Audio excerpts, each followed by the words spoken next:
మా బాస్ పవన్ కళ్యాణ్ గారు కానీ వీళ్ళందరూ సక్సెస్ఫుల్ మనుషుల జీవితంలో. నేను ఎట్లవుతా? మనం ఇంకా ఒకరిని యాచించే స్థాయిలో ఉన్నప్పుడు సక్సెస్ అవుతుందని నేను అనుకోనన్నా. Still I'm in that position. నాకు అది నాకు అది కావాలని అడిగే స్థాయిలో ఉన్నా కాబట్టి నేను కాదు, నేను ఒకరిని శాసించే స్థాయికి వచ్చిన రోజు నాకు సక్సెస్ అయినట్టు.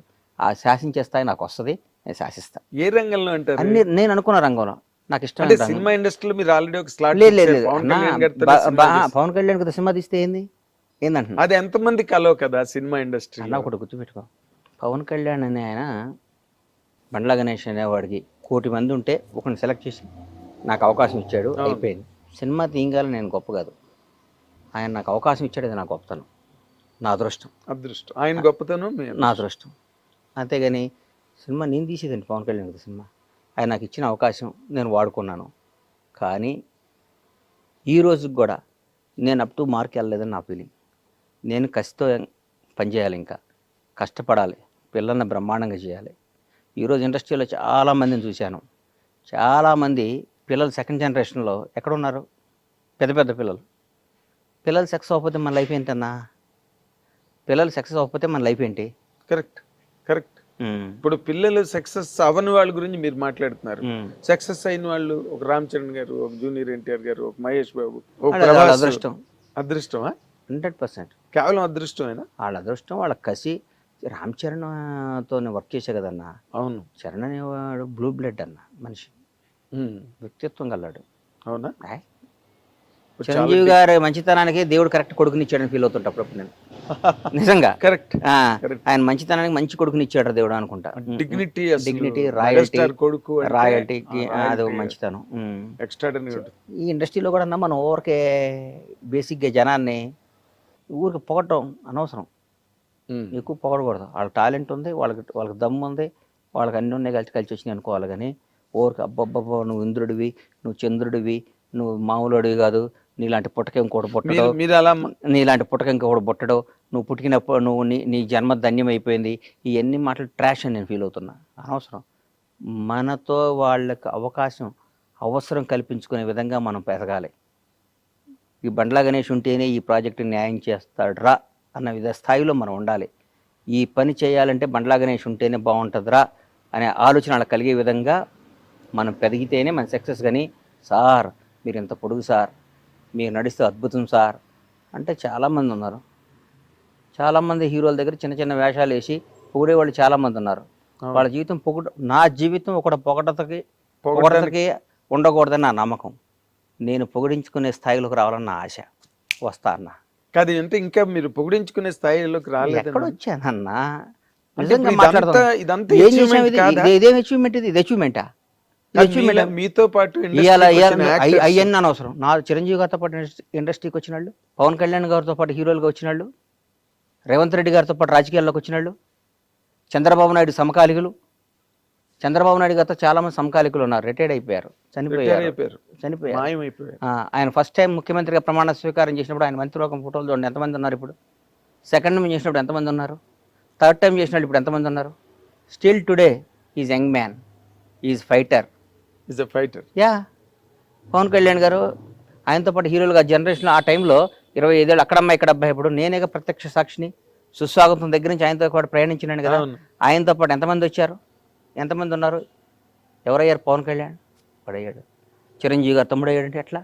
చిరంజీవి గారు తమ్ముడు లేరా? చిరంజీవి గారు చాలామంది లేరా? చిరంజీవి గారు బంధువులు లేరా? ఎందుకు పవన్ కళ్యాణ్ చిరంజీవి గారిని కూడా తలదన్నే స్థాయికి వెళ్ళాడు. నిజంగా మాట్లాడుకోవాలి అంటే నేను మనస్పాటి నాకు అని కాదు. ఆ స్టేజెస్ లో కూడా చిరంజీవి గారు కూడా ఆశ్చర్యపోయిన సందర్భాలు ఉన్నాయిగా. పవర్ స్టార్ అని అరుస్తుంటే చిరంజీవి గారు గ్యాప్ ఇచ్చి మాట్లాడకుండా నేను కూడా అంటే పవన్ కళ్యాణ్ గారి మీద కూడా నేను నా జీవితంలో ఈడు అద్భుతం ఆహాహా అని పొగడకూడదు అనే డెసిషన్ తీసుకున్నాను నేను. ఎందుకు పొగడాలన్న మనం పొగిడించుకునే స్థాయికి రావడానికి ప్రయత్నం చేయాలి. అంటే మీరు ఒకరిని ఆ విధంగా చాలా అలంకారప్రాయంగా మీరు పొగిడిన సందర్భం ఒక్కసారి నేను చూశాను. అది పవన్ కళ్యాణ్ గారిని పొగడపోతే నాది బతుకు కదన్న. పొగడపోవటం అంటే ఆయన మీద నా కృతజ్ఞతను ఎల్లబొట్టకపోతే నేను బండ్లా నాగేశ్వరరావు బండ్లా సీతకు పుట్టానన్న జీవిత సత్యం ఎంత నిజమో, మా తల్లిదండ్రుల పేరు ఎంత నిజమో, పవన్ కళ్యాణ్ అనేవాడు కృతజ్ఞతగా ఉండటం అంత నిజం. అది అది జనం అనుకోవచ్చు, పవన్ కళ్యాణ్ పొగుడుతున్నాడు రా, అది నేను అవసరం లేదు. నా జీవితం నువ్వు ఎప్పుడైనా చెక్ చేసుకో అన్నా, నేను ఎవరైనా సింహభాగాన ఉన్నప్పుడు వాడితో గొడవ పడుతుంటా. రాష్ట్రాన్ని శాసిస్తున్నారు, కనుసైగితో శాసిస్తున్న టీఆర్ఎస్ ప్రభుత్వం మీద ఎదిరినాడు నేను. అవును, భయం పొగడలేదు ఎప్పుడు, నెవర్. నా ప్రాణం పోవటానికే నేను సిద్ధపడతా, నేను పొగను. నేను కాంగ్రెస్ దాదాపు మీరు 2004 2003 బొత్సన్న 2004 అప్పుడు. అంతకుముందు నేను 2000 నుంచి నేను వాళ్ళతో సన్నిహితంగా ఉన్నా. 2000 నుంచి నన్ను చూశారు మీరు. అవును, నేను ఏ రోజైనా పార్టీ మారానా? ఏం లేదు. 2009లో చిరంజీవి గారు పార్టీ పెట్టినప్పుడు కూడా చిరంజీవి గారు అంటే ఇష్టం, నేను పార్టీ మారానా? మారలేదు. ప్రజారాజ్యంలోకి వచ్చానా? డిస్కషన్ కూడా జరిగింది. నేనేమన్నా నేను రానన్నా, నేను కాంగ్రెస్లోనే ఉంటానని చెప్పాను. నాకు ఇష్టం కాంగ్రెస్ అంటే. ఈ రోజు కూడా చెప్తున్నా, పవన్ కళ్యాణ్ అని ఆయన పార్టీ పెట్టి, వాస్తవం చెప్తున్నా, పవన్ కళ్యాణ్ గారు నాకు ఇక అంతకంటే అల్టిమేట్ ఎవరు లేడు.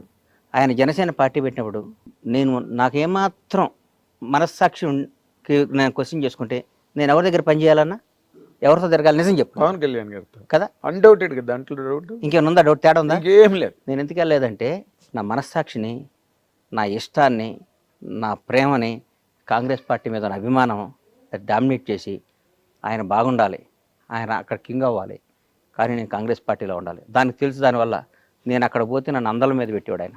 100% అందలం మీద పెట్టేవాడు, అందలం మీద పెట్టుకునేవాడు. అవును, రా అనేవాడు, కూర్చోబెట్టుకునేవాడు. నాకు వేరుగా ఉండేది. నాకు అవన్నీ త్యాగం చేశాను నేను బికాజ్ ఆఫ్ కాంగ్రెస్ పార్టీ. అట్లాగే చంద్రబాబు నాయుడు గారు అరెస్ట్ చేశారు. తెలుగు జాతి మొత్తం ఉలిక్కి పడిపోయింది పాపం. ఆయనతో లబ్ధి పొందారు జనం అందరూ. చంద్రబాబు గారు పాపం ఆయన 14 ఏళ్ళు ముఖ్యమంత్రిగా ఉన్నప్పుడు ఆయన్ని పొగిడారు, అది చేశారు, ఇది చేశారు. అసలు ఆయన అద్భుతం అన్నారు, ఇదన్నారు. ఆయన జైల్లో చేస్తే వాళ్ళందరూ నమ్మే భగవంతుని మీద, వాళ్ళకి జన్మనిచ్చిన తల్లిదండ్రుల సాక్షిగా, వాళ్ళ బిడ్డల సాక్షి చెప్పమను, ఎంతమంది బయటకు వచ్చి ఆయనకు మద్దతుగా నిలిచారు? ఎవరు లేరు. ఒక్కళ్ళు చెప్పండి. ఏదో మొసలి కన్నీళ్ళు, లేకపోతే దొంగతనంగా, అది కూడా నోరు తెరిచి ధైర్యంగా ఎవరు మాట్లాడారు? పవన్ కళ్యాణ్. తర్వాత నేను కూడా మాట్లాడాను. ఎస్, కేబీఆర్ పార్క్లో బయటకు వచ్చాను, నాకు తెలియదు, వాక్ చేసుకుంటూ బయటకు వచ్చాను. ఎవరో పాపం పిల్లలు వచ్చారు, వచ్చి కళ్యాణ్ బాబు పవన్ సేవ్ డెమోక్రసీ అది ఇదని పెట్టారు. అప్పుడే మెట్రో రైల్లో చేస్తుంటే అంతకు ముందు రోజు టీఆర్ఎస్ పార్టీ వాళ్ళు ఎవరో ఇక్కడ చేయడానికి వీల్లేదు, కేటీఆర్ గారే మర్చిపోయా, పెళ్ళి మీ ఊళ్ళల్లో చేసుకోండి, ధర్నాలు మీ ఊర్లలో చేసుకోండి అని వ్యంగ్యంగా మాట్లాడారు. చంద్రబాబు నాయుడు గారిని అరెస్ట్ చేసి నా కడుపు రగిలిపోయింది. అంటే అధికారం ఇట్లా మాట్లాడిస్తుందా? అధికారం, ప్రజాస్వామ్యం, ఈ పెద్ద పెద్ద రాజ్యాలే సామ్రాజ్యాలే వెళ్ళిపోయినీరా? ఏంది ఇది? జనం ఓటేస్తే గెలిచిన ఇళ్ళు, జనం గెలిపించిన ఇళ్ళు, మేమే రాజులో ఉన్న ఫీలింగ్ ఇస్తారని బయటకు వచ్చి మన ఊళ్ళల్లో వెళ్ళి చేయండి, ధర్నాలో పనిచేయండి. బాధ్యత నేను చెప్తున్నా, చంద్రబాబు నాయుడు అని ఆయన మళ్ళీ ముఖ్యమంత్రి అవుతాడు, ఈ దేశాన్ని శాసిస్తాడు, రాష్ట్రాన్ని వెళ్తాడని చెప్పా. కేబీఆర్ పార్క్ దగ్గర బయటకు వస్తాడు చంద్రబాబు నాయుడు, బయటకు వస్తాడు, ఈ రాష్ట్రాన్ని వెళ్తాడు, దేశాన్ని శాసిస్తాడని చెప్పాను. నోటితో 2 అయ్యేసరి గుర్తుపెట్టుకొని జరుగుతున్నాయి. అది క్యారెక్టర్. తర్వాత నేను చంద్రబాబు గారిని కలవలా, కలవలేదు. నాకేం పని అన్న? సందర్భం వచ్చినా కూడా నేను కలవను, నాకేం పని? ఒకడు అధికారంలో ఉన్నప్పుడు వెళ్ళి ప్యాంపరింగ్ చేయకూడదన్నా, కష్టాలు ఉన్నప్పుడు తోడుగా నిలబడాలి. మొన్న ఒక మధ్య ఒక ఆయన షాద్నగర్లో మా థియేటర్ కాడ ఇక్కడ కూర్చున్నా, అన్న టీఆర్ఎస్ వాళ్ళని బాగా తిట్టన్నా అన్నాడు. నేను తిట్టను అన్నా. ఎందుకు తిట్టాలను? దానివల్ల నాకు బెనిఫిట్ ఏంటి? ఎందుకు తిట్టాలి? నా మనసుకు నచ్చాలి కదా. ఒకటి గుర్తుపెట్టుకోరా సీను, మనిషి కష్టాల్లో ఉన్నప్పుడు, డిప్లో ఉన్నప్పుడు వాడిని పొడవకూడదు. వీలైతే వాడు చెయ్యి, నచ్చిపోయాడు వాడు జోలికి వెళ్ళమాక. వాడు ఓడిపోయినాడిని, కష్టాల్లో ఉన్నాళ్ళని నువ్వు ఎదవ్వి, నువ్వు దొంగవి, నువ్వు అది ఇది, వాడు పవర్ లేనప్పుడు పావులు తీసేసిన కూరలు తీసేసిన పావుని ఏ అంటే ఎట్లా? నల్లమ్మల అడవిలో ఒక కింకోపురం తీసుకొచ్చి దన్నాను. అమ్మో, నల్లమ్మల అడవిలో ఒక కింకోపురం తీసుకొచ్చి అప్పుడప్పుడే పట్టుకొని పావుని తీసుకొచ్చి ఏను వేస్తే నువ్వు నల్లగా అయిపోయి 2 నిమిషాలు చచ్చిపోతావు. అక్కడి నుంచి పాయిజన్ చింపి చచ్చిపోతాను. ఇప్పుడు అధికారంలో ఉన్నప్పుడు, పవర్ ఉన్నప్పుడు నీకు దమ్ముంటే ఎదురు తిరుగు. జగన్ గారు మీరు చేసిన తప్పు, చాలా తప్పు అని ఎదురు తిరిగా నేను. అవును, కేసీఆర్ గారు రేపు రేవంత్ రెడ్డి గారి నాయకత్వంలో మా ప్రభుత్వం వస్తుంది, మేము అధికారంలోకి వస్తాం, కాంగ్రెస్ పార్టీ వస్తుంది అని చెప్పా. వస్తే ఎదురు తిరిగి నేను ఇప్పుడు నిబద్ధత గల్లాడిని, నాకు నచ్చిందే చేస్తాను. నేను నిబద్ధత గల్లాడిని, నాకు నిబద్ధత ఉందన్న. అంతే, నాకు నిబద్ధత లేకుండా ఇవాళ నాగేంద్ర కుమార్ గారు పవర్లో ఉన్నాడు కాబట్టి నిన్నటి వరకు వాడు ఆ రోజు ఎదవండి. నేను చాలా చెప్పాను బాగుపడమని. ఏకచక్రాధిపత్యంతో చేశాడండి, ఒక సైకోలా ప్రవర్తించాడండి, ఒక అదే అండి ఇదే. మరి నిన్నటిదాకా ఏమైంది? అది నిన్నటిదాకా ఆయనతోనే తిరిగే కదా నువ్వు, నిన్నటిదాకా ఆయన్నే పొగిడేవు కదా, నిన్నటిదాకా ఆయన అన్నా నువ్వు తిరుగులేని శక్తివర్ణ అన్నావు కదా. నిన్న అన్న అయ్యాడు, ఈడు సైకో అయ్యాడా? ఏనా నిన్న కేసీఆర్ అనేవాడు దేవుడు అయ్యాడు, కేటీఆర్ అద్భుతం, రామన్న అయ్యాడు, సారో అయ్యాడు, ఇవాళ విలన్స్ అయ్యారా? వన్ డేలో 24 గంటల్లో మారిపోద్దా? నీ క్యారెక్టర్ మారిపోద్దా? ఇదంతా దేనికోసం? నీ బతుకు కోసం, నీ డబ్బు కోసం, నీ జీవిత అస్తిత్వం కోసం. ఎన్ని రోజులు బతుతావు అన్నా నువ్వు? అద్భుతంగా ఎక్సర్సైజ్ చేసి యోగాలు చేస్తే 90 బతుతావు అంతే. ఒక 60 ఏళ్ళకి చచ్చిపోతే నీకు నష్టమేనా వచ్చిందా? నందమూరి తారక రామారావు గారిని మర్చిపోయారు. ఇలా రామారావు గారి కంటే గ్రేట్ పర్సన్ ఉన్నాడు ఎన్టీఆర్ కంటే. ఎవరు ఉంటారు? ఎన్టీఆర్ గారిని ఇప్పుడు వర్ధంతి రోజు, జయంతి రోజు దండేస్తున్నాం. రోజు మాట్లాడుకుంటున్నావా? ఏమి లేదు. ఇందిరాగాంధీ గారిని మాట్లాడుకుంటున్నావా? జవహర్లాల్, దేశానికి స్వాతంత్రం తీసుకొచ్చిన జవహర్లాల్ నెహ్రూ, మహాత్మా గాంధీ గారిని మాట్లాడుకుంటున్నావా? అంబేద్కర్ గారి గురించి రోజు మాట్లాడుకుంటున్నావా? ఏం లేదు. ఏప్రిల్ 14 అంబేద్కర్ గారి జయంతి అంటున్నాం. నేను అవసరం వచ్చినప్పుడు అంబేద్కర్ గారి పేరు వాడుకుంటున్నాం, ఆయన గౌరవించుకుంటున్నాం. జీవితంలో మనం బతికినంత కాలం, మనం ఉన్నంత కాలం మనకు నచ్చినట్టు మనం బతకాలనేది పాలసీ నాది. ఇప్పుడు మీరు చెప్పే పాలసీ పర్ఫెక్ట్. అది ఒక హ్యుమానిటేరియన్ ఆస్పెక్ట్ అండ్ జీవిత సత్యాలు అంటారే, అక్షర సత్యాలు, ఆణిముత్యాలు. మీరు ఇప్పటి వరకు టెంప్లెట్స్ అనమాట, ప్రతివాడు మా ఫాలో అవ్వాల్సినవి. కానీ ఇప్పుడు మీరు ఫర్ ఎగ్జాంపుల్ మీరు కాంగ్రెస్ పార్టీని బాగా బలపరిచి దానికోసం పవన్ కళ్యాణ్ గారి క్యాంపును కూడా, పవన్ కళ్యాణ్ గారి మీద ఈ రోజు ఆయన వదిలే, నేను I'm talking about the policy of the party, political party, ఆ ఏరియా గురించి మాట్లాడుతున్నాను. మీరు అక్కడికి వెళ్ళడానికి మొగ్గు చూపలేదు, ఆ ఇంట్రెస్ట్ చూపించలేదు. ఎందుకంటే బికాస్ బేసికల్ గా మీరు కాంగ్రెస్ పర్సన్. మనసు ఒకటను, సంసారం ఒక దగ్గర చేయలేం కదన్నా. ఎక్కడ చేస్తాను చెప్పు?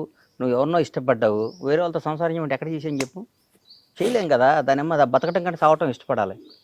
అట్లాంటి బతుకు కంటే ఇప్పుడు కొందరు మాట్లాడతారు, నేడుదాకా కేటీఆర్ అని ఇవాళ రేవంత్ అన్న దగ్గరికి వచ్చి అన్నా అంటే వాళ్ళని చూసి అనుకుంటా నేను, అమ్మా వీళ్ళు ఇంత చీప్ నా కొడుకులా, ఇళ్ళు ఇంత ఎదవలా, ఇళ్ళు ఇంత అవసరం కోసం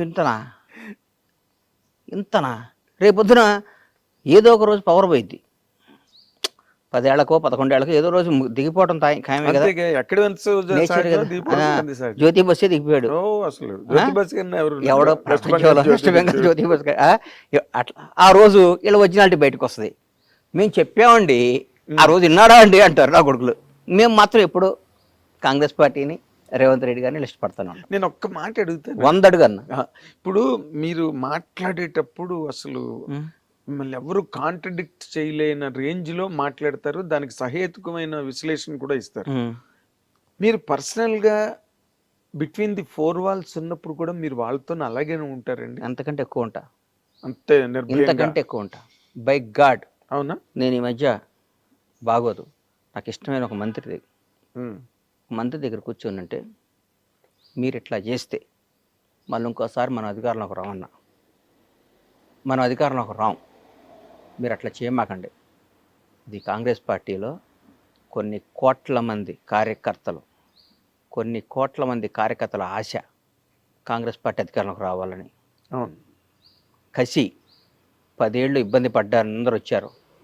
మీరు ఇవాళ వేరే పార్టీ వాళ్ళకి, వేరే వాళ్ళకి పనిచేశారనుకోండి, రేపొద్దున మనకు వాళ్ళు ఓటేయరు. వాళ్ళు ఓటైపోతే మన కార్యకర్తే మన దేవుడు. ఈ లక్షల మంది కార్యకర్తలు అందరూ కలిసి ఆర్తనాదం హరిచి గోల చేసి ఓటేస్తే మీకు ఈ పవర్ వచ్చింది, ఈ పదవి వచ్చింది, ఈ కారు వచ్చింది, ఈ స్టేటస్ వచ్చింది, ఈ విలువ వచ్చింది. ఎందువల్ల వచ్చింది? కార్యకర్త వల్ల వచ్చింది. వాళ్ళని దూరం చేసుకున్నావా, మీరు కార్యకర్త అయిపోతారు. మీరు నాయకుడిగా కంటిన్యూ అవుదాం అనుకుంటే మీరు అందరితో అద్భుతంగా ఉండండి, మళ్ళీ కార్యకర్తగా అవుదాం అనుకుంటే మీ ఇష్టం వచ్చిన ప్రవర్తించండి అని చెప్పాను. బై గాడ్ డైరెక్ట్గా చెప్తే నేనేం తప్పు చేశాను గణేష్ అని అన్నాడు పాపం ఆయన. కాదన్న, ఎవరిని బాధ పెట్టబాకండి మీరు. బాధ పెట్టకూడదు. బాధ పెట్టే పరిస్థితి వస్తే కలవబాకండి అన్న. ఇక్కడ లక్షల మందిని సాటిస్ఫై చేయడం అనేది కష్టం అన్న. అది కష్టం, ఇది కష్టం. ప్రతి ఒక్కడు వచ్చి ప్రతి ఒక్కడు ఉంటాడు. ఒక చిన్న ఫోన్ ఉంటుంది, 100 మంది అడుగుతాడు. ఈ ఫోన్ ఉంది, 100 మంది అడుగుతారు. ఎవరికో ఒకటికి ఇవ్వాలి. అది 99 మంది బాధపడతారు. 99 మంది ఈ 100 వాడికి ఎందుకు ఇస్తున్నామని చెప్పి ఇవ్వాలి మనం. ఈ ఫోన్ను ఈయన బాగా వాడతాడు, ఈ ఫోన్ కోసం ఈయన 10 ఏళ్ళు ఇంత చేశాడు, ఆమె ఏం చేయలేదంటారు. మీకు ఇంకో అవకాశం వచ్చింది, దాన్ని ఇస్తా, మనందరం కలిసి ప్రయాణిద్దాం అని అందరినీ ఇంప్రెస్ చేసి వాళ్ళ సమేతంగా ఈ 100వ ఫోన్ అడిగిస్తే వాళ్ళు ఉత్సాహంగా ఉంటారు. ఈ ఫోన్ని ఈ 100 మంది కాకుండా 101 వాడు పక్కాడికి వచ్చి ఇస్తే, నిన్నటి దాకా వేరే వాడి దగ్గర లబ్ధి పొందినాడికి ఈ ఫోన్ ఇస్తే ఈ 100 మంది ఒకటయ్యి రేపు ముడ్డి మీద అంటారు. రేపు తొక్కేయటం కదా ఇది. మరి అంతే కదా, ఈ 100 మందిలో ఒకటికి వాళ్ళు వెనకాతలుండి కష్టపడి బాధలు పడి ప్రాణం పెట్టారు కదన్న, ప్రాణం పెట్టారు. ఎంత అండి. కానీ కాదు, ఇప్పుడు మంత్రితో చెప్పారు, ముఖ్యమంత్రితో కూడా ఇలాగే మాట్లాడతారండి. ఏంటంటే అన్న ఇదన్నా అంటే సార్, ఇవాళ భారతదేశంలో 29 రాష్ట్రాల 29గా 29 రాష్ట్రాల్లో one of the best CM Revanth Reddy. ఎట్లా చెప్తున్నారు? ఎందుకు చెప్తున్నానన్నా, ఈ రేవంత్ అన్నకి ఈ రోజు కూడా మిడిల్ క్లాస్ మెంటాలిటీ. నేను ముఖ్యమంత్రిని, అహంభావం లేదు. ఆయన నిజం చెప్పండి అన్న, గత ముఖ్యమంత్రిని కలవాలంటే ఎన్ని రోజులు పట్టేదన్న ఎవరన్నా? అసలు 10 ఏళ్ళు ఎవరు మంత్రులే కలవలేదు కదా అని కథలుగా చెప్పేవారు. రేవంత్ అన్న కేక్ వాకి ఇవ్వాలి కూడా, ఎవరినైనా పేరు పెట్టి పలకరిస్తాడు. రేవంత్ రెడ్డి గారికి ఉన్న బ్యూటీ ఏంటంటే వాళ్ళ ఫ్యామిలీ మిస్సెస్ కానీ వాళ్ళ బ్రదర్స్ బయట అనుకుంటారు దోచుకు తింటున్నారు ఊరికే. ఇప్పుడు అందరం ద్రాక్ష పండు పొలనా కదన్నా, న్యాయం చరిత్రే చెప్పారు కదన్నా, చరిత్రలోనే ఉంది కదా, అందరం ద్రాక్ష పండు పొలనా, ఆడు మంచివాడు కాదు. నువ్వు మంచిగా చెడు నీకు ఎట్లా తెలుసు అన్న? నువ్వు చెప్పు, న్యాయం చెప్పు, న్యాయం చెప్పు. ఏ బేస్ మీద నువ్వు చెప్తావు? ఎట్లా చెప్తావు? నువ్వు నా ఫోటో చూసి చెప్తావా? బండ్లా గణేష్ అన్నాడు నీకు పరిచయం లేదు, బండ్లా గణేష్ అన్నాడు నీకు తెలియదు, బండ్లా గణేష్ అన్నాడు ఎవడో గురించో ఎక్కడో విన్నావు. నాకు బండ్లా గణేష్ మీద మంచి అభిప్రాయం లేదండి.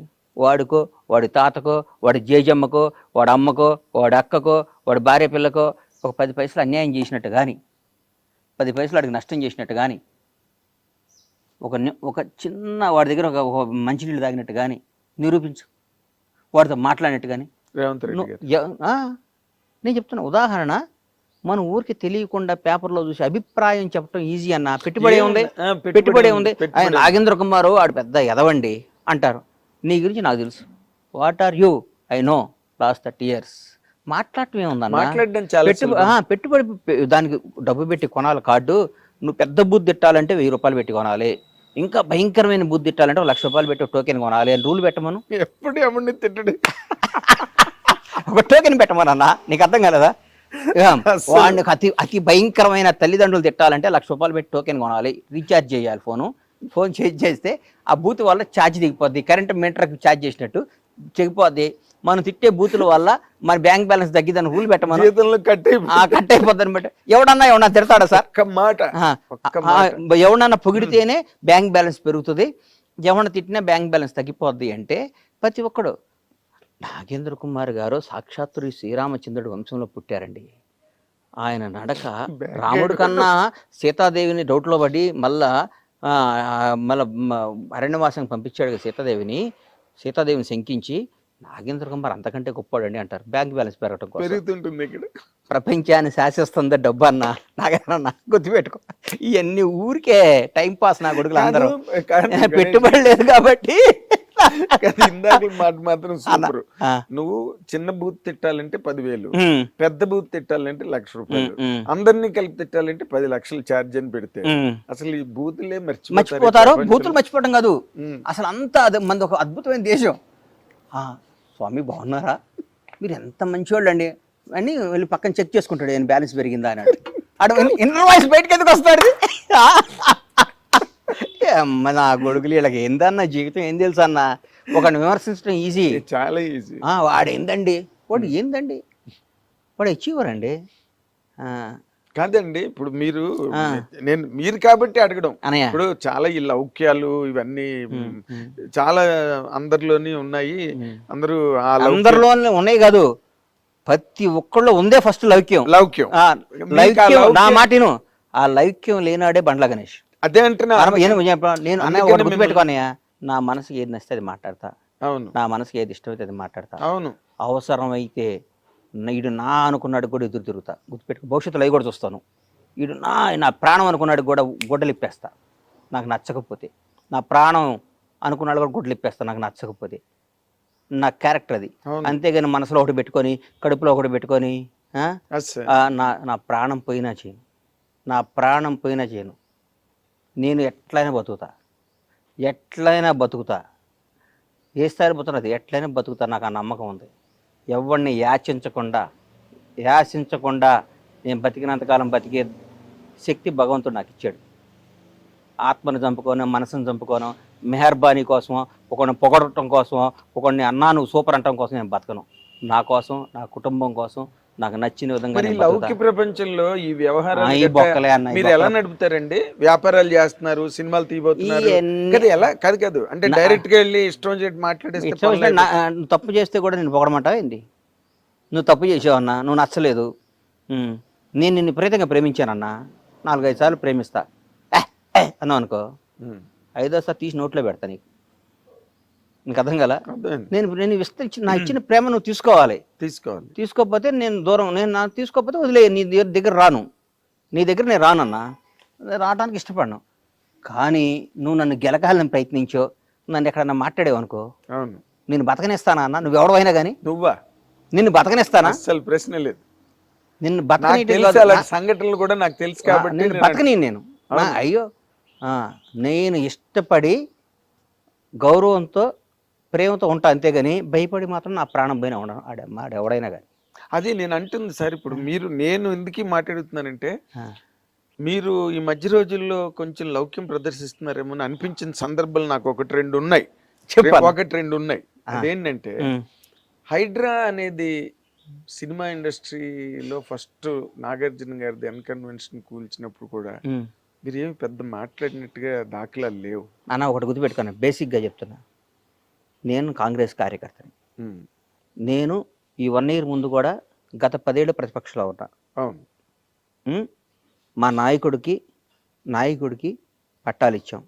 ఆయన ముఖ్యమంత్రి, ఒక ముఖ్యమంత్రి పదవి ఊరకే రాలా. ఆయన జీవితాన్ని, ఆయన కుటుంబాన్ని, ఆయన జీవితాన్ని పణంగా పెట్టాడు.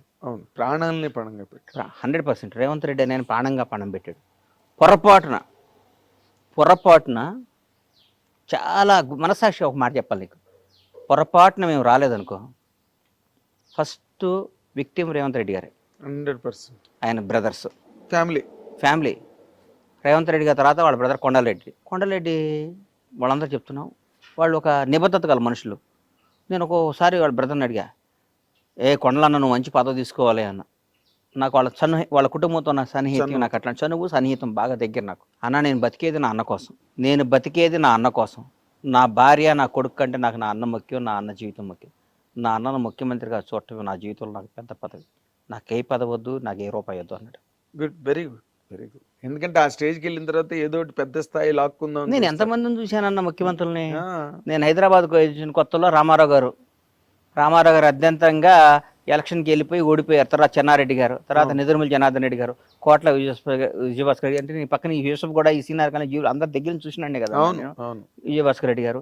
తర్వాత చంద్రబాబు, మళ్ళీ రామారావు గారు రావటం, చంద్రబాబు గారు ముఖ్యమంత్రి అవటం, తర్వాత 10 ఏళ్ళు ఆయన ఉండటం, తర్వాత రాజశేఖర రెడ్డి గారు అవటం, తర్వాత రాజశేఖర రెడ్డి గారు మళ్ళీ గెలవటం, మళ్ళీ ఆయన ఓడిపోయినాక చనిపోయినాక రోషే గారు అవటం, కిరణ్ అన్న అవటం, తర్వాత రాష్ట్రం విడిపోవటం, 10 ఏళ్ళు కేసు, ఇవన్నీ దగ్గర నుంచి ఇట్లా చూసినాండి నేను. నాకు గత 10 ఏళ్ళు నేను టీఆర్ఎస్ వాళ్ళ దగ్గరికి వెళ్ళలేదు, కానీ అంతకుముందు ప్రతి మంత్రి దగ్గరకో ముఖ్యమంత్రి దగ్గరకో ఏదో విధంగా వెళ్తూ ఉండేవాడినే కదా నేను. నాకు తెలుసు కదా. వీళ్ళందరిలో Revanth Reddy family beautiful family అన్న నేను దగ్గర నుంచి నీకు చెప్తున్నా, నిజంగా చెప్తున్నా నేను. ఆయన పక్కన ఉన్నాళ్ళు ఏమైనా తప్పు చేసి ఆయన మీద, ఇప్పుడు నీ దగ్గర నీ టీంలో ఎవరు తప్పు చేసినా నాగేంద్ర కుమార్ టీం అంటారు కన్నా, అంటారు. మా దగ్గర మొత్తం ఒక 800 మంది వర్క్ చేస్తారు మా ఫార్మ్స్లో కానీ అన్నిట్లో.